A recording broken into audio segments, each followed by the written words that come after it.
மனுஷனுக்கு துணையை, ஏற்ற துணையை உருவாக்குறார். தனிமையா இருப்பது நல்லதல்ல என்று கண்டார். அப்போ மனுஷன் ஆண், ஒருவேளை ஆதாம் அல்லது ஆண்கள், அவங்க தனியா இருந்தாங்க. முதல்ல ஆண்களை தான் ஆண்டவர் படைத்தார். ஆணை படைத்தார், ஆதாமை படைத்தார். ரைட், அந்த கிளாரிட்டி நமக்கு இருக்கட்டும். கொஞ்ச நாள் போச்சு. ஒரு எத்தனை நாள் போயிருக்கோம் நீங்க யோசிங்க. 1 மாசம், 2 மாசம், ஏன் 2 நாள், அல்லது 1 வருஷம், 2 வருஷம் இவனை தனிமையாகவே இருந்தான். எந்த இடத்துல இருந்தான்? அது கொஸ்டின் மார்க்.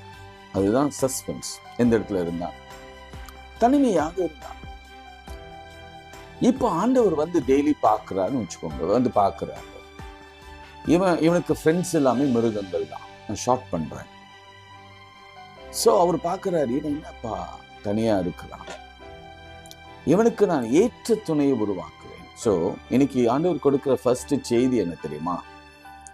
ஒரு கணவன் மனைவியை இணைக்க, மனுஷனையும் மனுஷியும் இணைக்க ஆண்டவர் நேரம் எடுக்கிறார்.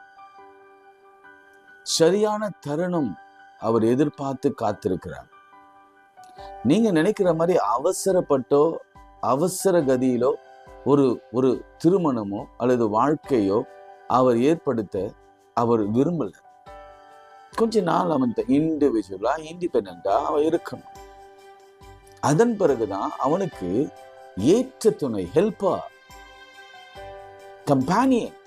நீங்க இது துணை என்ற வார்த்தையை நீங்க ரொம்ப கீழே, என்ன சொல்றது, வேலைக்காரி அப்படின்ற நிலையில கொண்டு போகக்கூடாது. இந்த காலத்துல அப்படித்தானே? கணவனுக்கு மனைவி எல்லா விதத்திலும் அடிமை.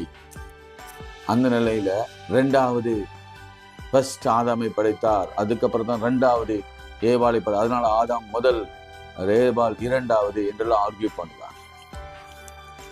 பட் இன்றைக்கு ஆண்டவர் சொல்ற ஃபர்ஸ்ட் லெசன் என்னன்னா, நமக்கு தீர்க்க தரிசனமா சொல்ற வார்த்தை. இன்னைக்கு அநேக திருமண வாழ்க்கை எங்களுக்கு அரேஞ்சே ஆக மாட்டேங்கய்யா, டிலே ஆகுது, நாங்க நினைச்ச மாதிரி ஏற்ற துணை எங்களுக்கு கிடைக்கல, என்ன காரணம் அப்படின்னு நீங்க ஆண்டவரை பார்த்து பல கேள்விகள் கேட்டுக்கொண்டிருக்கிறீங்க.